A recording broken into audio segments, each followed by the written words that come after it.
আদানি গ্রুপের কাছ থেকে বিদ্যুৎ আমদানির পরিমাণ অর্ধেকে নামিয়ে এনেছে বাংলাদেশ। এর কারণ হিসেবে উল্লেখ করা হয়েছে শীতকালে বিদ্যুতের চাহিদা তুলনামূলক কমে যাওয়া। কয়েকশো মিলিয়ন ডলারের বকেয়া নিয়ে মতবিরোধের মধ্যেই এমন সিদ্ধান্ত নিল বাংলাদেশ বিদ্যুৎ উন্নয়ন বোর্ড। সোমবার ব্রিটিশ বার্তা সংস্থা রয়টার্সের এসব তথ্য জানিয়েছে। বাংলাদেশ বকেয়া পরিশোধে দেরি করায় আদানি পাওয়ার ৩১ অক্টোবর থেকে বাংলাদেশে বিদ্যুৎ সরবরাহ অর্ধেক করে নিয়েছে। সে সময় বাংলাদেশ বৈদেশিক মুদ্রার ঘাটতির মুখোমুখি ছিল। এরই ধারাবাহিকতায় বাংলাদেশ সরকার আদানিকে আপাতত অর্ধেক বিদ্যুৎ সরবরাহ বজায় রাখতে বলেছে। তবে পুরনো বকেয়া পরিশোধের আশ্বাস দিয়ে বলে জানিয়েছেন বাংলাদেশের সংশ্লিষ্ট কর্মকর্তারা।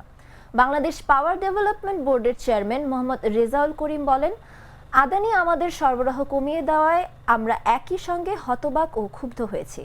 শীতের সময় বিদ্যুৎ চাহিদা কম থাকায় আমরা তাদের বলেছি প্ল্যান্টের ২টি ইউনিট চালানোর প্রয়োজন নেই।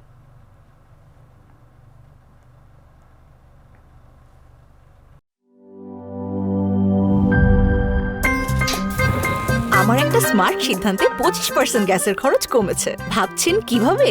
সাধারণ গ্যাস স্টোভ বদলে আমি এনেছি আরএফএল গ্যাস স্টোভ। এর সাইন্টিফিক নজল ও ব্রাস বার্নার ক্যাপ সমানভাবে তাপ ছড়িয়ে রান্না করে দ্রুত।